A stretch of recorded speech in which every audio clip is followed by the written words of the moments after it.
Mexico for the asparagus, Mexico for the limes, Mexico for the avocados, Mexico even for these strawberries right here. So if there's any sort of shift when it comes to NAFTA, how is that going to impact prices? If there's a shift and the Mexico has to pay heavy tariffs on getting their product through the U.S., then the price here is going to be impacted. The same would be true for items coming across the Canadian border into the United States. How much could the price go up? It really depends on what percentage they put on the tariff. So if it goes up 30%, then we're going to see a 30% increase in that price.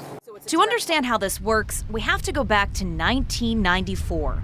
That's when the North American Free Trade Agreement came into force. NAFTA knocked down trade barriers, eliminated most tariffs, and essentially made North America a single trade bloc. Nearly every product was impacted, from cars to appliances to food.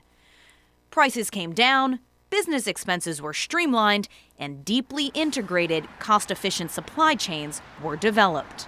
They're even integrated for things like beef, where the cows themselves, the actual animal, is potentially born in Canada, fattened in the United States, slaughtered in Mexico, and then sold in all three markets. Or it's exported to places like Bermuda. That means any changes to NAFTA will have a direct impact here. So why, after 20 plus years, is NAFTA being revamped?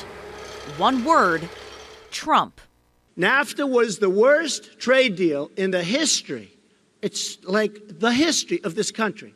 U.S. President Donald Trump believes NAFTA pushed millions of U.S. jobs to Mexico, where labor is cheaper.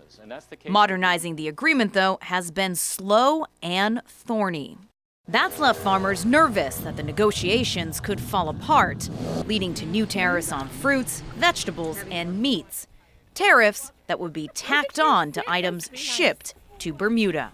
If NAFTA were to collapse, or if the United States were to withdraw from NAFTA, then costs are going to go up across the board. So costs go up because, let's go back to the example of cows. They would have to be raised potentially wholly in Canada, the United States, or Mexico. Well, the reason why you do this crazy thing with the cows and move the actual animals between these three countries is that economically it makes the most sense. The trade talks looked dire at the start of the year, but now experts think NAFTA may squeeze by with only minor adjustments, things like environmental or digital provisions. Ultimately, that depends on Mr. Trump. But if it stays mostly intact, it would be a welcome relief in Bermuda, where just about everything is imported from the U.S., but can have origins in Mexico or Canada. It's like any other pond.